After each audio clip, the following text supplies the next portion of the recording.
चलिए next part करते हैं चैप्टर फोर्स एंड प्रेशर का। अब तक हमने सिर्फ फोर्स का जो बेसिक कंसेप्ट है उसको थोड़ा सा रिव्यू किया था। अब बात करते हैं कुछ लॉज की, यानी कि कुछ नियम्स की। हमने कहा कि जब फोर्स लगता है तो कोई भी बॉडी अगर रेस्ट पे है तो वो मोशन में आ जाएगी। भैया जब कोई बॉडी मोशन में आएगी तो उसे लेकर के जो हमारे न्यूटन एक जाने माने फिजिसिस्ट थे, उन्होंने कुछ लॉज जो है वो दिए और उसको बोलते हैं न्यूटन्स लॉज ऑफ मोशन। और हम बात करेंगे Newton's first law of motion, जिसको कि लॉ ऑफ इनर्शिया भी कहा जाता है। तो आइए देख लेते हैं सबसे पहले कि इस लॉ में, इस नियम में उन्होंने आखिर ऐसा क्या कहा। तो उन्होंने कहा a body would remain in the state of rest और motion until an external force is applied. भाई जब तक कोई भी एक्सटर्नल यानी कि बाहरी ताकत या फोर्स नहीं लगेगा तो जो बॉडी रेस्ट पर है वो रेस्ट में रहेगी और जो मोशन कर रही है वो मोशन करती रहेगी। कब तक? जब तक कोई भी एक्सटर्नल फोर्स अप्लाई नहीं होता। ये है न्यूटन्स लॉ ऑफ इनर्शिया, या और दूसरे शब्दों में Newton's first law of motion. ठीक है, क्या रहा? फिर से बोलें कि अगर कोई बॉडी रेस्ट पर है तो वो जब तक रेस्ट पर रहेगी जब तक कोई एक्सटर्नल फोर्स अप्लाई ना हो जाए, और यदि कोई बॉडी मोशन में है तो मोशन में भी जब तक रहेगी जब तक कोई एक्सटर्नल फोर्स उस पर अप्लाई ना होता हो। तो भाई अब ये जो फोर्स अप्लाई होता है किसी भी बॉडी के ऊपर, तो उस फोर्स के अप्लाई होने से वो बॉडी रेस्ट पे है तो मोशन में आएगी, मोशन में है तो अगर मैं चाहूं तो रेस्ट पर लाना चाहूं तो रेस्ट पर आ जाएगी। तो उसके से जुड़ी हुई कुछ टर्म्स हैं जैसे कि मास। मास एक फिजिकल प्रॉपर्टी है किसी बॉडी की, पहली बात तो ये जान लेते हैं, ये एक फिजिकल प्रॉपर्टी है किसी बॉडी की। अब मास को डिफाइन कैसे करते हैं? Amount of matter in an object. एक ऑब्जेक्ट के अंदर जितना मैटर है, जितना मतलब it measures quantity of matter. Quantity, कितना मैटर है एक ऑब्जेक्ट के अंदर, वो उसका मास है। तो ये एक फिजिकल प्रॉपर्टी हुई। फिजिकल प्रॉपर्टी होने के साथ साथ mass is also a measure of resistance offered by a body when A net force is applied. जब किसी बॉडी के ऊपर कोई फोर्स लगता है तो रेस्ट में है तो रेस्ट में रहना चाहेगी, है ना। मोशन में है तो मोशन में रहना चाहेगी, है ना। कोई अपने आप को चेंज काहे करना चाहेगा भाई, है ना। सबको दुख होता है ना अपने आप को चेंज करते हुए। Everybody wants to change the world but nobody wants to change himself और herself.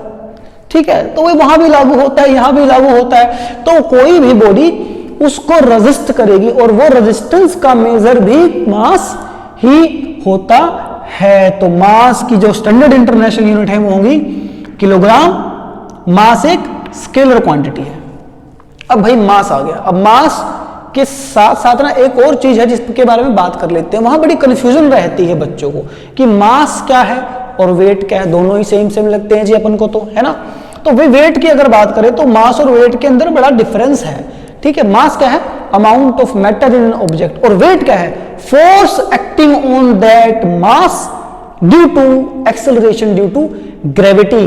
Acceleration due to gravity यानी कि इस जी की वजह से उस ऑब्जेक्ट पर यानी कि उस मास पर जितना फोर्स लग रहा है वो उसका वेट है।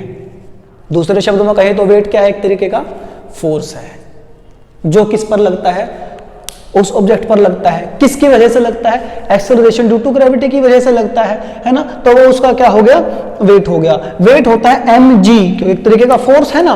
फोर्स होता है m इंटू ए, उसके बारे में बाद में बात करेंगे कैसे होता है ना। तो ये भी w है, m इंटू ए की जगह आ गया g। g माने एक्सेलरेशन ड्यू टू ग्रेविटी, और ये एक स्केलर क्वांटिटी है मास, और ये एक वेक्टर क्वांटिटी है। स्टैंडर्ड इंटरनेशनल यूनिट क्योंकि ये एक फोर्स है तो न्यूटन है वेट की स्टैंडर्ड इंटरनेशनल यूनिट। तो भैया समझ में आ गया हमको मास और वेट का डिफरेंस। अब बात करते हैं अगली चीज की। अगली चीज हमारे पास है इनर्शिया, क्योंकि इसको क्या कहते हैं, लॉ ऑफ इनर्शिया कहते हैं। तो भैया ये तो बताओगी इनर्शिया क्या होता है। तो इनर्शिया क्या होता है भाई, property of an object to resist the change in its position. कोई भी बॉडी अपने खुद के स्टेट ऑफ मोशन या स्टेट ऑफ रेस्ट में चेंज नहीं चाहती, तो जितना रेजिस्टेंस वो ऑफर करती है वो उसकी प्रॉपर्टी क्या कहलाती है, इनर्शिया। और जितना ज्यादा मास होगा उतना ज्यादा इनर्शिया होगा, है ना। एक भारी बॉडी को हिलाना, भारी ऑब्जेक्ट को हिलाना आसान होता है कि हल्के को, है ना, पता चली गया होगा तुम्हें, है ना, इंटेलिजेंट हो तुम लोग। इसलिए जितना ज्यादा मास होगा उतना ज्यादा इनर्शिया होगा। इनर्शिया माने क्या, रेजिस्टेंस ऑफर्ड, है ना, उतना ज्यादा वो विरोध करेगी, अपनी पोजीशन को चेंज करने के लिए आसानी से नहीं हिलेगी, या हिल रही है तो आसानी से नहीं रुकेगी। तो inertia is directly proportional to mass. अब इनर्शिया 3 टाइप के होते हैं, कौन कौन से, inertia of rest, inertia of motion और inertia of direction. Inertia of rest क्या है, जब कोई बॉडी रेस्ट में है तो रेस्ट में रहना चाहेगी ना, तो जब मैं उसे मोशन में लाना चाहूंगा तो वो एक रेजिस्टेंस ऑफर करेगी, मुझे विरोध देगी, तो वो कैसा है, इनर्शिया ऑफ रेस्ट है। इनर्शिया ऑफ मोशन, ये वो रेजिस्टेंस है जो तब ऑफर किया जाता है जब कोई बॉडी मोशन में हो, क्योंकि वो रेस्ट पर नहीं आना चाहेगी। इनर्शिया ऑफ डायरेक्शन क्या है, एक बॉडी पर्टिकुलर डायरेक्शन में मूव कर रही है, उसे डायरेक्शन को चेंज करना चाहूंगा तो रेजिस्टेंस तो ऑफर करेगी ना, नहीं चाहेगी ना कि उसकी डायरेक्शन बदल जाए, तो वो जो रेजिस्टेंस है वो इनर्शिया ऑफ डायरेक्शन कहलाएगा। तो भाई हमने पढ़ा मास, इनर्शिया और वेट।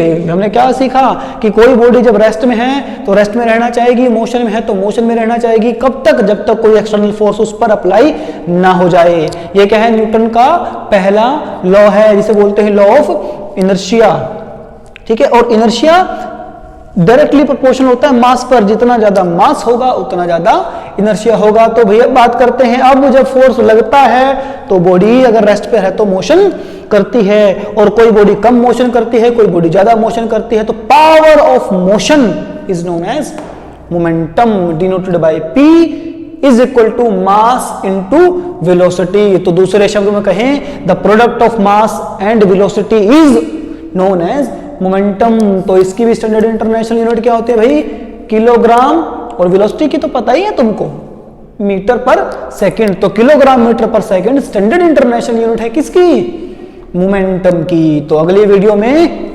मोमेंटम के बारे में बात करेंगे, दूसरे लॉ के बारे में बात करेंगे। जब तक इस वीडियो को देखने का, ठीक है, अच्छे से समझने का, बुक में से रीडिंग करनी है और अपना ख्याल रखना है।